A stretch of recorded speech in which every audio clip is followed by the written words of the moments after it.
very good evening to you. Thanks for joining us on the Tuesday edition of the show. It's the first one for the week. It promises to be exciting as always. I'm Yemi Adebayo. Of course, there's a lot to talk on the show tonight, and usually I don't do this alone. My partner on the show, Austin Okon-Akpan, is with me, and we'll take this ride together. Greetings to you, Austin. Once again, we're here to take a trip across the money-spinning world of sports.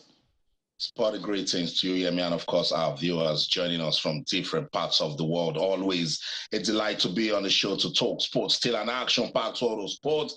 So much happening in basketball and football administration in Nigeria will get our attention. Of course, you know, we're counting down to the September 30th election, so we're getting more persons coming out to declare their intentions to run for the presidency of the Nigeria Football Federation. We'll talk about the development of netball in Nigeria. I like what groups and organizations are doing to develop the sports. They are first teaching persons the basics before they get onto the field to practice netball. We'll also talk about grassroots football development. What is the NLO doing? I know they've not been so busy, so they're trying to be creative. All of this, boils down to the development of football in Nigeria, and we love it so much. So we'll talk about that, and I'm sure you've got more on the menu. Yeah, sure.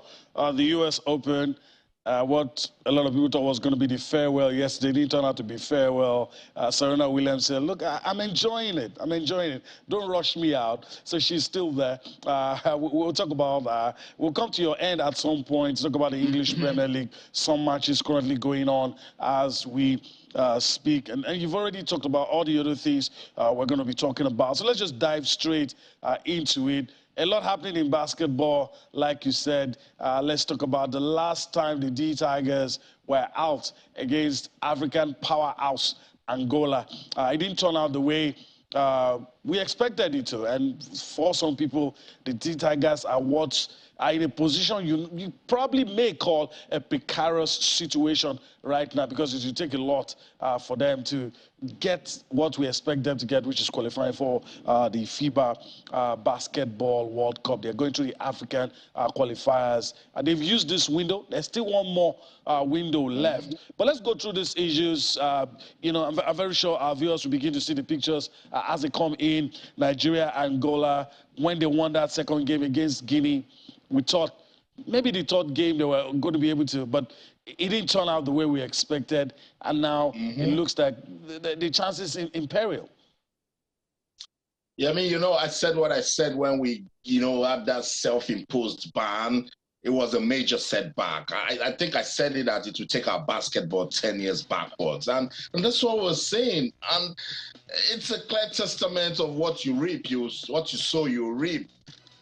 It's in tatters. Basketball administration in Nigeria, I don't know where we can start from in repairing it, but I think a good way to start is for the current leadership to step aside or have a proper 360 degrees turnover to, restructure basketball in the country.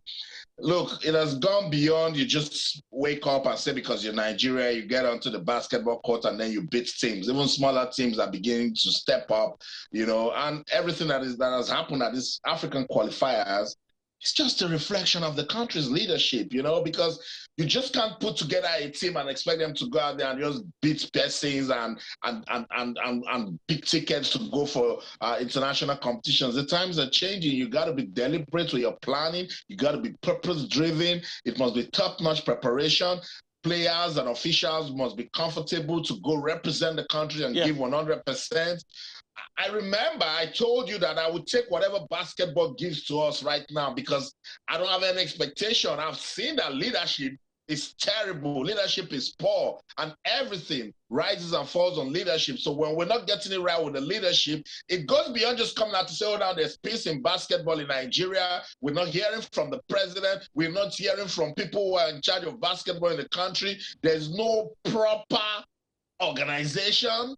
Then, how do you want to get the best of results? So, I don't know. The Ministry of Youth and Sports Development, they also have a role to play in this because, of course, they are the custodians of sports in Nigeria. So, I struggle to understand where we're going with our basketball. But we brought ourselves into this So the same people who brought basketball in Nigeria to this level must find a way to take it out of this mess. Yeah, you struggle for words. I would too if I was in your shoes. Stand by, because we talked about results, and our viewers need to see those results. And some of the words you've used when Segun Vincent joins in, I'll see maybe you'll have some nicer words to use. But first, let's just quickly let our viewers see the results going to pop up on the screen in a bit. You had Nigeria and Cote d'Ivoire. Of course, Nigeria losing that opening game. There you have it on the screen. Cote d'Ivoire 78, Nigeria 66. We lost the first one. We bounced back in the second game, defeated Guinea, but against basketball powerhouse Angola, Nigeria lost 70 points to 67. And of course, 5 countries will qualify. 2 from the remaining groups E and F will qualify, and the third best loser, of course, will the best loser from the 2 groups. That's one of the teams in position 3 at the end of the last window, which is going to be next year, will qualify. So that's it. So let's quickly move on to look at, of course, some of the other things that will happen. But first, before we do that, let's also, Austin, I'm very sure you've seen these results, not the kind of results we wanted. But let's pause a little, let tempers cool off, and let's listen to one of the key actors. We'll do that. Of course, we'll bring Segun Vincent in, and together we'll take this journey and take a look at what is happening. All right, so let's just quickly listen to Ndovia, the coach of the D Tigers, the stand-in coach. Let's listen to what he has to say. We'll come back for more on Sports Tonight. It's a tough loss. Both teams played well. Our guys fought to the very end. A couple calls and stuff like that didn't go our way. The ball didn't bounce our way down the stretch, but you know we continue to fight down the end, and we fought hard. We fought hard. So I'm proud of that group that's in the locker room right now. This whole weekend they fought very hard. Even when we had guys that's out, they continue to fight, and that's what Nigeria do. Yeah, I don't think that was the issue. We knew going into this game that Angola's a team that's going to pressure. They're going to pick up full court. So we want to combat that and find ways to beat that. As you can see, they turned us over. They scored 20 points from our turnovers, right? So I think that was the game. You know, I don't think it was before the 2 games before. I don't think it's those 2 games that affected today. We just turned the ball over and they scored from that. Like I said, our team fought very, very hard throughout the whole game. Throughout this whole weekend, they fought very hard. So I'm proud of those guys back there. You never know. Just wait till how the cards play out, so everybody can continue to keep playing and finish playing, and then we'll go on to the next window and you see we'll take it from there, right? We're not done yet. It's not over with yet. So until they say we can't qualify, we're going to continue to keep believing. We're going to believe that we can still go.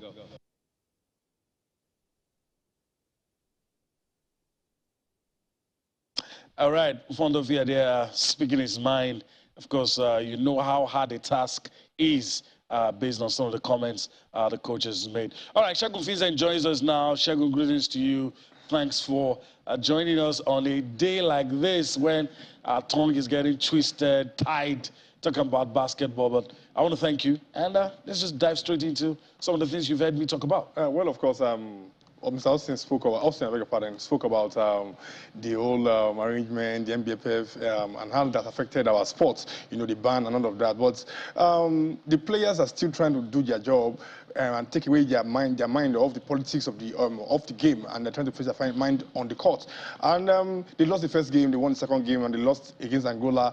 Very disappointing result of that. And we need the calculators, we need the prayer of God, we need to get everything we need to do to can in as regards next year, playing the last game next year in February to qualify. And then these are games, these are sides that will defeat. On a normal day, squad for squad, even on rankings, we are better than this size. But it's just disappointing that we found ourselves in this situation. And the last thing we want is to get calculators. And it's more like it's like a deja vu, you know, in the chant, the same thing. Now in basketball too, the same thing. We've had to deal with these things over the years. And then we have to break forth. It got to be something to break even for us. And looking at the squad that we have, we shouldn't be dragging games like this. You talk about these results. Were you particularly disappointed with any of the results? I was, of course, as a patriot, I was disappointed because these are games that we would, Winnable games. We are winnable games. These are side that we went even in the last competition. We saw the ahead of these sides. Even I think we covered ahead of Ivory Coast in the previous competition. So we need to understand that these are games. These are games. These are winnable games. It's more like you put another person in the midst of young people. You would sail through. So it's more like we are as ahead of these sides, but we're not showing for that class. And I'm like Oxy said, maybe or probably the politics of the court is affecting them on the court, and that's why we are where we are. And talking about what's off the court, the MBFF issue, the leadership issue, the ban, and all of that has put us in a like you said, a peculiar situation, and that's why we get in this result. And like they said, you know, there's no miracle anywhere. We have to work for what we want to do. Or if we can't work for it, there's something that's not with And like you said, it's bad now. The last window, a few matches will be played. You have to win your games and hope that some things happen elsewhere. All right, I'm very sure the viewers want to know how bad the situation really is, especially when you listen to the standing-in coach. Let's show you the standings. It will help you understand how it is. And that's it on your screen. You look at Côte d'Ivoire, they have qualified. That's what it means. Of course, your results from round one, you know, still counts and all that. But this is the time where you have to get the job done. Nigeria is in that position you don't want to be. Of course, Group E standings, there are teams in Group F. 2 teams qualify automatically. So it means we have to find a way to get ahead of Cape Verde and Angola. If we don't do that, we have to do well enough so that when we are in that position 3, we have to be better than whoever is in position 3 in the other group. That's the situation we find ourselves. Best losers. Yes. So it's even the term itself. Are we losers? We're not. We're not. But that's what is playing out here. It's really disappointing, and then we need everything. We need the prayers. We need to work hard. We need to go to the mountains. We need to. You even talk about calculators. It's not even time for calculators. You need to win. When I'm saying to even be in a position to use calculators, is that bad? Is that bad? I really don't know if I didn't know what to do right now. If I were, we have to just keep hoping and keep hoping and keep pushing on. That's all we have to do.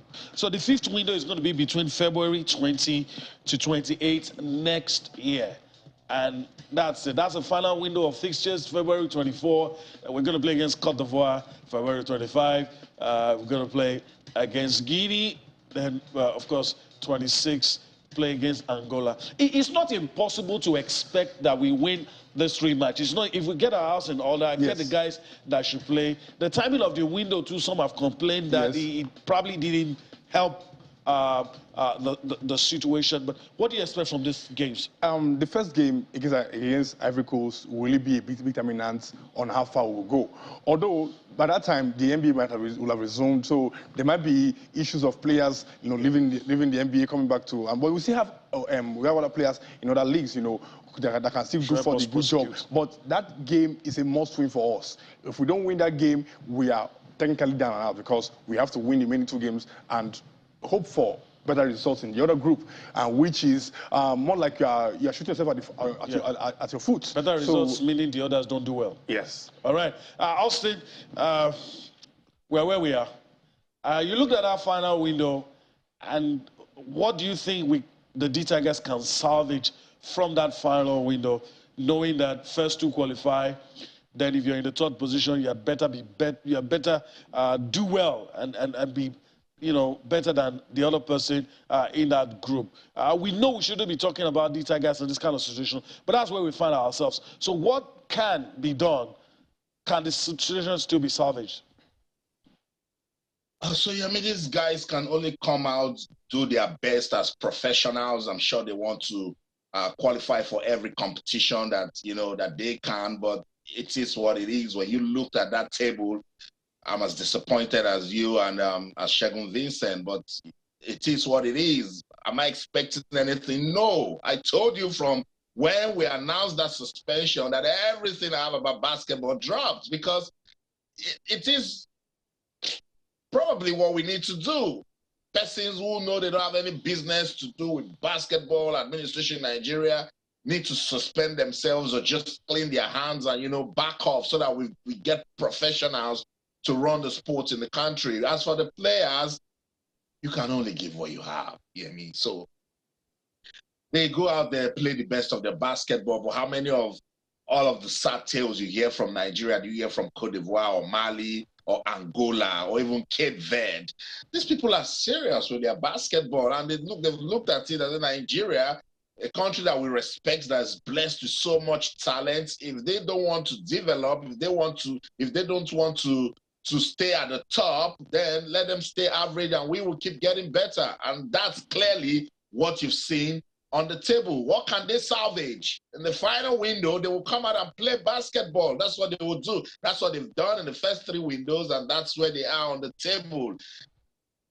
A lot happens before you get on the pitch, on the field, on the courts to play sports. So much should have gone down that will already give you 70% victory before you get into the courts or the field or the pitch to give human effort of 30%. We are not doing that 70% as a country, and we will continue to suffer, continue to struggle. Let's not even talk about the D-Tigers that qualified for the World Cup and we will not be there. Do you know what that will do to their mentality? Yeah. That's what is happening to the D-Tigers, also. They are not focused. They are bothered about the administration of the sport, and it is affecting their talent and their play. What will they salvage? They will go out and play basketball, but it is what we sow that will continue to reap, Yemi. All right, that's the situation as it stands. And guys, the 16 teams that participated in this qualifying series are the 16 teams that participated at the last AfroBasket. So it shouldn't be difficult to expect us to be able to beat some of these teams, but we're in a situation that is not palatable at all. Let's listen to one of the players. That's what we're about to do now. We'll listen to one of them. Austin has painted a picture. It looks grim, really, but we're hoping that things can get better. Let's listen to Amanze Ezegeze of the D-Tigers squad. We'll listen to him. Come back for more on Sports Tonight. Yeah, I think that's what makes it more frustrating is the fact that, we turned the ball over 22 times. As Coach said, 22 turnovers, they got 20 points off of it. Yeah. To me, that's the difference in the game. I think coming in, we were worried about, obviously, Angola is a big physical team. We actually out-rebounded them today. So we took care of that. We just couldn't take care of the ball, and I think that was the difference in the game. Well, it's always an honor to play, to represent your country. It's one of the greatest honors I've had playing basketball, playing for Nigeria.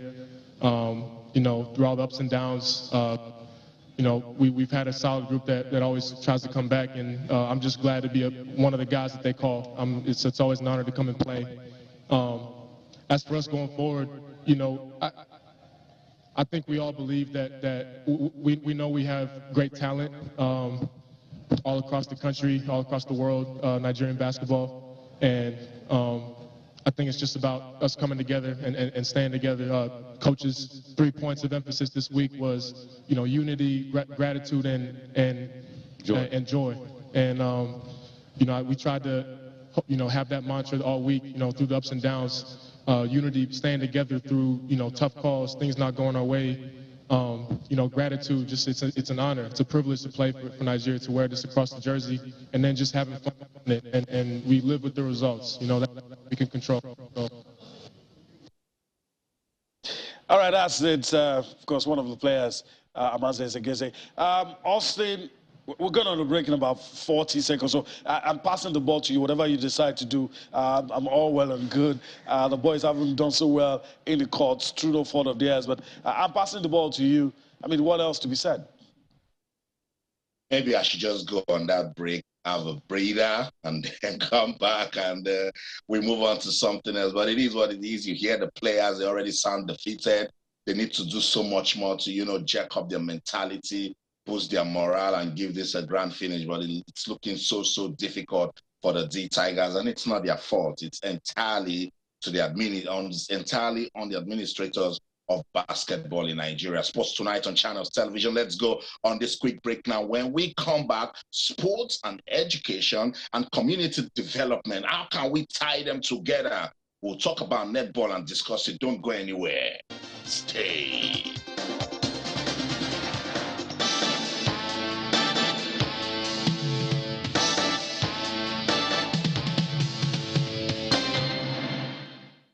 Welcome back to Sports Tonight on Channels Television, and we're taking a look at what's going on in our world of sports. Just gone by basketball, the African qualifiers for the FIBA Championship, and Team Nigeria struggling to show superiority. And we've said it that it's entirely on the administrators of basketball in Nigeria. They must wake up, start doing the right things so that we can take our rightful place in the development of the sport in Africa. Let's go on now, talk about netball. Netball, not so big in Nigeria, but it is a sport that we can actually make big because we've got the talent, we've got the people.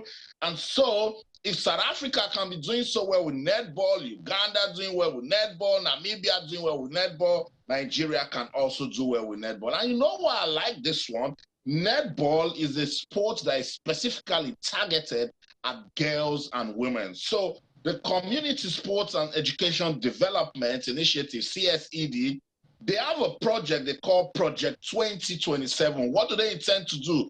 They want to teach 1 million girls and women netball in Nigeria. First thing first, know the basics of the sports. And can you see they're getting into classrooms to teach people? This last one was at St. Cornelius Connelly College in Uyo. They went there, they taught people the basics of netball, and just to, you know, pump up interest so people can first thing first have it in their brain. I don't know if you can see clearly, that's former Super Eagles player Edema Fuludu is right in the mix of this, promoting netball, trying to get women and girls to join, you know, this campaign. First thing first, let's educate you guys about the basic rudiments of netball. So they are engaging physical education teachers, you know, because those are the persons that will teach people netball. And you see, this is a good way to go, Yemi, because we can use this to develop the girl child in Nigeria and ultimately someday even start attending international competitions.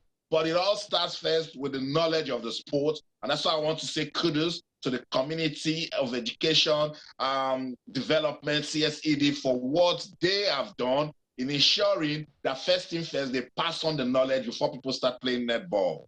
Yeah, I'm very happy with it. I saw the story and I'm like, yeah, these are the kind of stories we should be talking about on our program, especially things that allow a pathway for education and sports to mix together. And you talk about South Africa. I envy the South Africans, I must say. I mean, I've not eaten the fact that South Africa is a multi-sport nation, and we can go down that road. I mean, one of our friends, somebody you know so well, said, any sport, just teach Nigerians and come back 3 months. They'll be better than you. Yeah. That's the way we are. Just let us know the rules.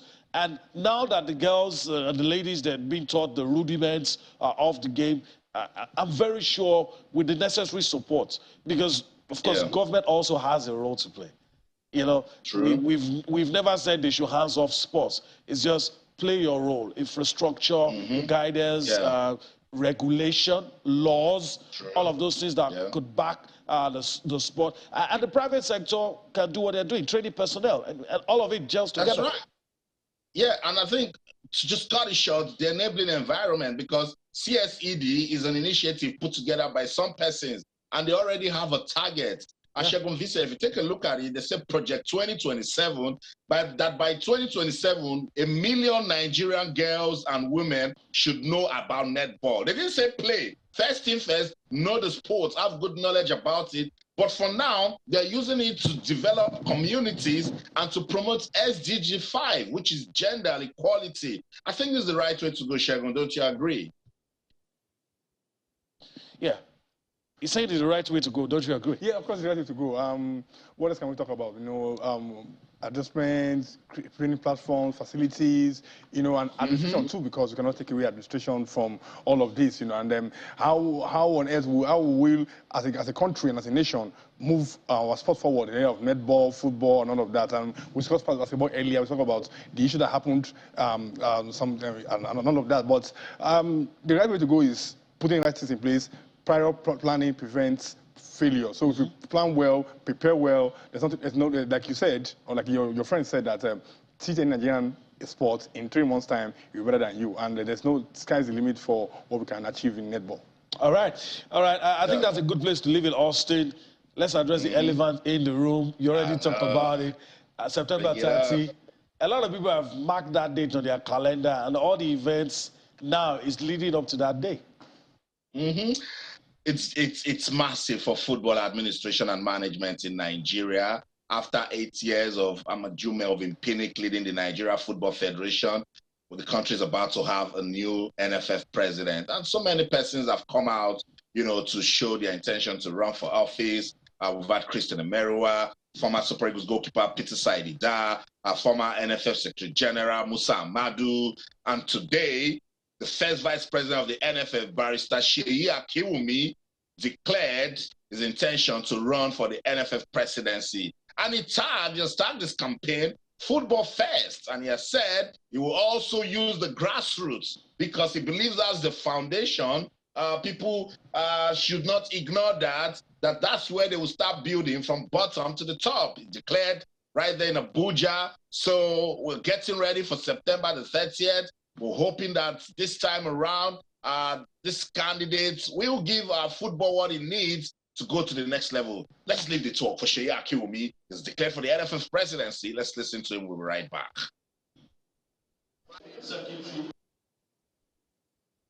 The last 8 years of running football through very, very troubled waters. Some of them we know. Some of them are private to us within the football family. Some of them even more private within the executive committee. But we have gotten to this point. Honestly, I would say it's not just resilience, but a miracle. Some of those things may have been our fault. Some of them extraneous to us.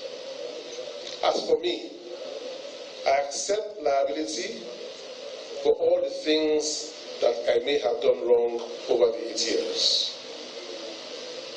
But I do not think that the joint liability we have and the personal liability that I may have stops me from the vision that I have for Nigerian football and the desire to express and implement that vision. I guarantee you that as much as I love football, as much as I love my friends, as much as I love the camaraderie that we have, that we share,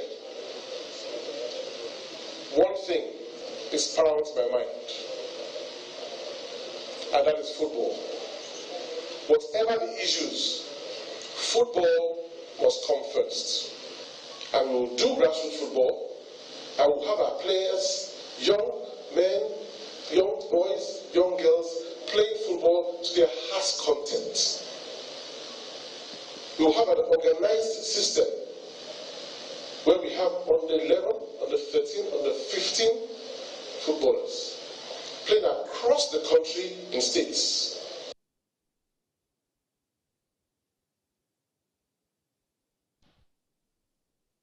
All right, so the NFF Vice President Sheyi Akiwumi, of course, declaring his intention, throwing his heart into the ring. Like Austin said, many more people have thrown their hearts into the ring, and what we're going to be doing till when the election takes place is to amplify anybody that is throwing his heart into the ring. I mean, it's our job to inform you, and we'll keep doing that. So, Austin, we'll listen to everything that he has said, and may football win. That's all. I don't want to be guilty of trumping up or serving as a mouthpiece, but I just hope that whoever takes the helm, hopefully football wins. I think we should just leave it at where he landed, because more persons are still going to come out to talk about their intention to compete. And as you've rightly said, we don't want to make it look like we're speaking for this person or speaking for that person. So we will just monitor, but let them do the right things. Sheyi Akiwumi, for instance, has been with the current administration in the last almost 8 years. So he should know where to bring changes places they can consolidate upon. But everyone so far that has said they want to compete seem to know football. Is it Peter Saidida? Is it Christian Emerua? Is it Musa Madu? Now Sheya Kiwumi? And I'm sure we're going to get more persons, come out. But it should be about who can transform football in Nigeria, because definitely football followers in the country don't like where the football is at the moment. And we just hope we get somebody with the right vision and who's got a mission to, take football from where it is to the next level. Yeah. All right, Shego, 30 seconds, because we have to go back to Austin to talk about the next thing, which is the Chan Eagles.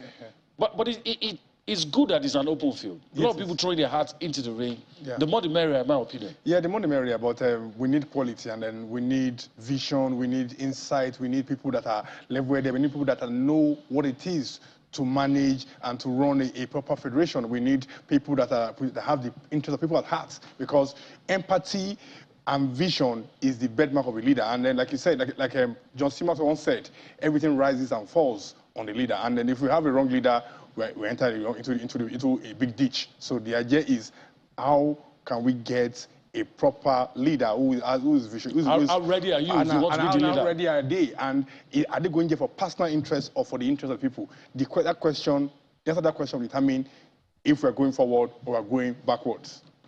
All right. So also we get back to you. I had a discussion with Shegu Vincent in the studio and talked about how gloomy the weekend was with all the things happening with basketball and also the Chan Eagles. But I'll leave it in your court. Another Nigeria-Ghana rivalry, but it seems we have the short end of the stick. I've always said it, Yemi, that Nigeria-Ghana all day, everywhere, every day is a competition. Bring it to the channels, International Kids Cup.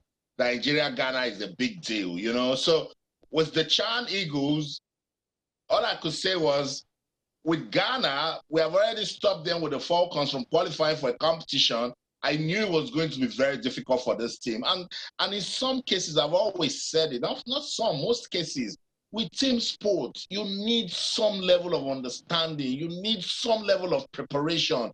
You must have been together as a team for a period of time to be able to execute missions. You just don't go out there and just play football. It might not be the main team, but let the core of the team have some synergy, some understanding. I think that's what was missing in that first leg against Ghana. 2-0, can they turn it around? Yes, at this level, they can, but it's going to be very difficult. Why? Because it's Ghana. That's what it is. So I've been hearing Coach Salisu Yusuf speak confidently. That's the mentality he needs to, get into the second game, talk to the players also and say, look, I've always said that at this level, whatever players do is beyond national interest. It's for their own careers. That was what CAF was thinking when they initiated CHAN, so that we can give exposure to players who play football at home and see how they can, get better football, if not in Africa, also out of Africa. So the Chan Eagles must find a way. They must find a way to correct that first leg result. 2-0 makes it difficult, but can they turn it around? Yes, they can. They need to play as a team. They need to be hungrier. They need to be clinical in front of goals. In front of goal, they need to take their chances. Can Coach Salisu Yusuf do this with the resources that he has? Maybe, but it just gets so difficult because it's Ghana. But we can only wish them all the best and hope that they turn that result around and advance to the CHAN. All right, Shego Vincent, 30 seconds before we listen to Coach Salisu Yusuf. You were nothing. You were like, I'm very sure you didn't agree with Austin, because I know what you told me when it was just me and you on Saturday. Yeah. Quick word.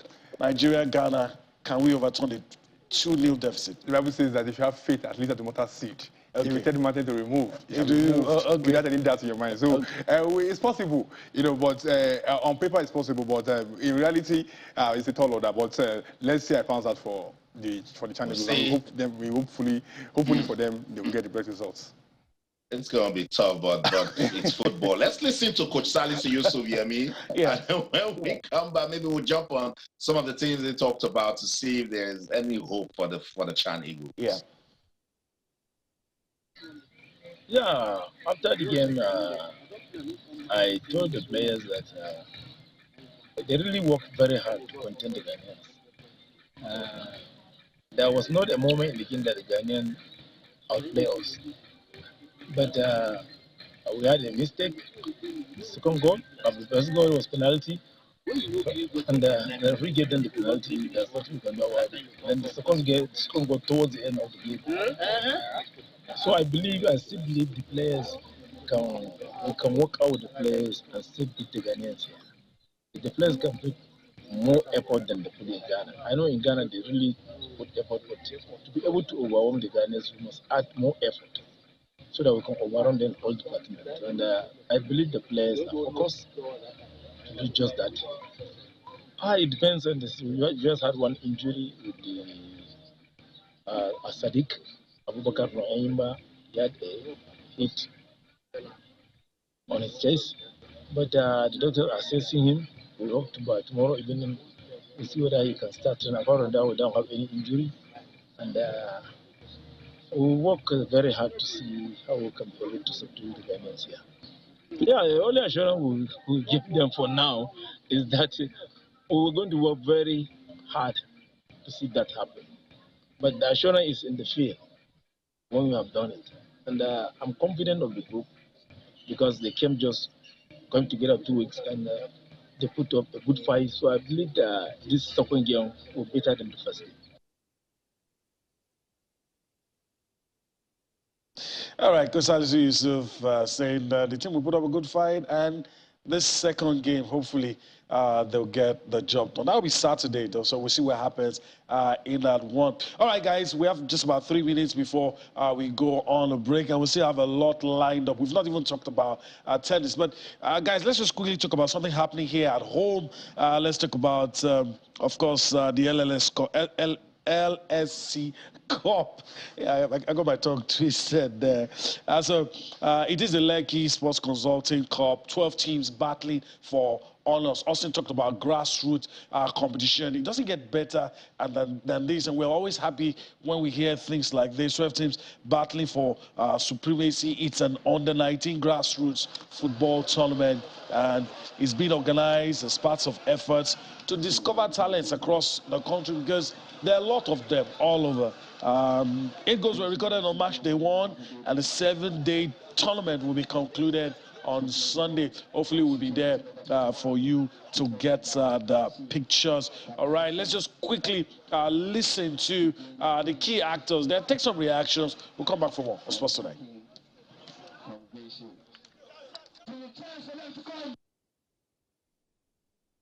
It's very good to see young lads at their best, especially clicking the right boxes. As you know that this is an under-19 tournament, all the lads are young, and you'll be very surprised what you are seeing on the pitch today. You know, back in the days, we have this quote of football age, which is not usually good. But in Nigerian football today, you see most of the academies trying to get the right ages in so that we'll have better football in the nearest future. What we hope to achieve in this one, for example, college football, try to get 1 or 2 players to sponsor. We'll get those that will go for direct tryouts, you know, and we'll get those that can be in the domestic league or the foreign league on the 17th and the 15th. So it's a productive tournament that Dr. Okaka is trying to bring in here. I feel the Nigerian Football Federation should look into the youths more. They're trying their best, but we know that they can do more. But we need those infrastructures in place, because that's what we didn't have when we were growing up, and that is what everybody is trying to achieve now. I have decided to scout for grassroots players and also encourage grassroots football in Nigeria. And we also extend to go beyond Nigeria and go across Africa to scout young players who are talented. Give them the opportunity, give them the privilege to showcase themselves to the world, because that's the only way they can be able to probably play professional football within and outside the country. So the reason what we're doing here today, we're trying to actually subject them to a whole lot of scouts who are here today to basically look at what they are doing and how they are playing well, to actually give them the very best exposure they need to sell anywhere in the world. We intend to achieve one, awareness that not just we shouldn't just leave the grassroots football to the government. We're also creating awareness to stakeholders who are also well doing to also see how they can also venture and also encourage grassroots football. So what we intend to achieve basically in a nutshell is that we also intend to achieve grassroots football development. We also intend to achieve talents whom we believe that would give them the very best they need to achieve their dreams of playing football.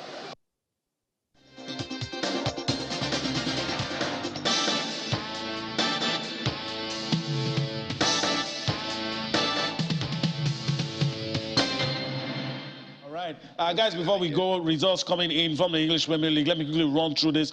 Crystal Palace and Brentford 1-1. It has ended full time. Fulham defeated Brighton 2-1. And at the St. Mary's Stadium, of course, Southampton defeated Chelsea 2-1. Shegun, as we go, any surprises? The surprise there will be the Southampton-Chelsea game. Chelsea need to start to get to win a couple of games. They won over the weekend against Leicester, although they had their issues in the game. Their losing today can cause a lot of stir as regards the balance of the team, you know, players going and out and all of that. But then let's wish them well. And of course, at least before earlier today, they've done a couple of deals. Fofana coming in, Gavi's goal for as regards next season. But let's say a pass for Chelsea. But there's need for them to put their house in order. Okay. All right, Shegun Vincent, I want to thank you for your time on the show. Hopefully we'll do this again some other time. Yes, hopefully by God's grace. All right. Also, let me go to you. Well, we got to go. We've got to that point where we've got to go. But in a few seconds, are you surprised with any of the results? Yeah, I think Chelsea losing at St. Mary's, but I knew it was going to be a tricky tie. I said it, I was also going to be difficult for Manchester United at St. Mary's. They fought, and they won that one. So against Chelsea, Southampton must have said, no, they're not going to, you know, lose back-to-back at home. So that's a big win for them. But let's not forget, tomorrow will be busy. Arsenal will be playing. Man City will be playing. Liverpool will be playing. Tottenham Hotspur will be playing. That's a good place to leave it. That's the show. In London, I'm Austin Okonakpan. And with everything we've talked about, tomorrow is more than enough reason for us to keep talking sports. So bye for now.